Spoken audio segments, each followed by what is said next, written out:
أكلتنا اليوم أكلة كتير طيبة وكتير شهية، أكلة هندية بس أكلة من الآخر شي فاخر. شوفولي هالرز مفلفل فلفلة، شوفولي هاللون ما أحلاه، ولا معلب الرز والحبة قديش طويلة، والدجاج يعني قصة تانية وحكاية تانية. شوفولي لونه شو حلو، طالع معنا دايب ذوبان بلون كتير حلو، نكهات كلياتها طيبة مع بعضها. وصفتنا اليوم تندوري الدجاج، وصفة سهلة كتير بتتبيلة مميزة بطريقة كتير سهلة وبسيطة، رح تحبوها كتير كتير. حتى شوفوا الدجاج كيف يعني قلبه أبيض، هاد دليل إنه مستوي على الأخير. لحتى نعرف كيف وصفتنا خلونا نتابع الفيديو. أول شي رح نكون غاسلين الدجاج كتير كتير منيح ومنطفينه ونقعينه بالمي والملح والخل لحد ما ينضف معنا على الأخير. بعدين بنشيل الجلدة وفينا نترك الجلدة، ورح نحدث بالسكين شقوق بالعرض مشان تمتص التتبيلة معنا على الأخير. هلا التتبيلة معلقتين كبار لبن أو زبادي أو ياغورت حسب ما بتسموه بالبلد عندكم، معلقة صغيرة ثوم مهروس، زنجبيل طازج معلقة صغيرة. إذا ما متوفر الزنجبيل الطازج فينا نحط معلقة صغيرة بودرة، معلقة صغيرة بهارات التندوري، معلقة صغيرة فلفل أحمر، ملح، زيت زيتون. ولحتى ياخد معنا لون أحمر أكتر، إذا بتحبوا اللون الأحمر يكون غامق، منضيف للتتبيلة رشة صغيرة من صبغة الطعام الأحمر، ومنخلطهم كتير منيح لحتى يتغلغل التتبيلة معنا بالدجاج.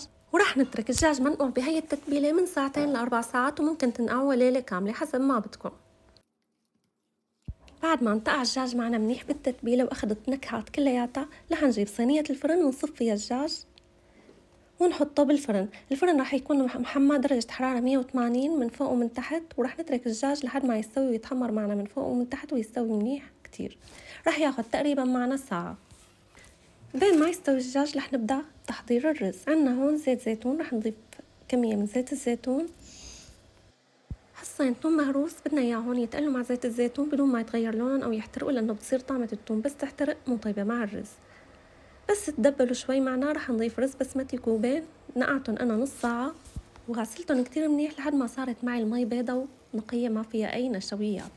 هلا رح نحط البهارات. عندي معلقة صغيرة كزبرة، معلقة صغيرة كمون، ومعلقة صغيرة بهارات تندوري، ورح نحركن ونحط بهارات حب طبعا. عندي لومة وقرنفل وهيل.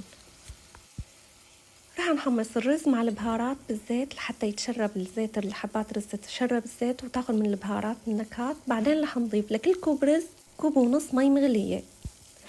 هلا أنا رح استخدم بهارات الماجي، بودرة الماجي. إذا ما بدكم تستخدموا بودرة الماجي فيكم تستخدموا مرقة دجاج عادي، أو ما تستخدموا مية دجاج أبدا، تحطوا مي عادية مغلية ورح نقلبهم كتير منيح. طبعا الماجي بيبقى فيه ملح فبدنا ننتبه لكمية الملح اللي بدنا نحطها.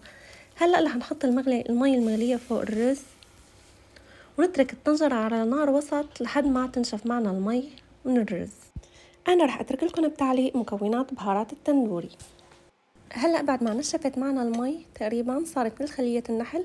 عندي هون مية ما ورد، ضفت لها صبغة طعام، فيكم تحطوا لها انتو زعفران، وحطيتها وتركتها هلأ لحتى يهدي معنا الرز على الأخير ويستوي معنا على الأخير. تقريبا بياخد 3 ساعة على نار هادية.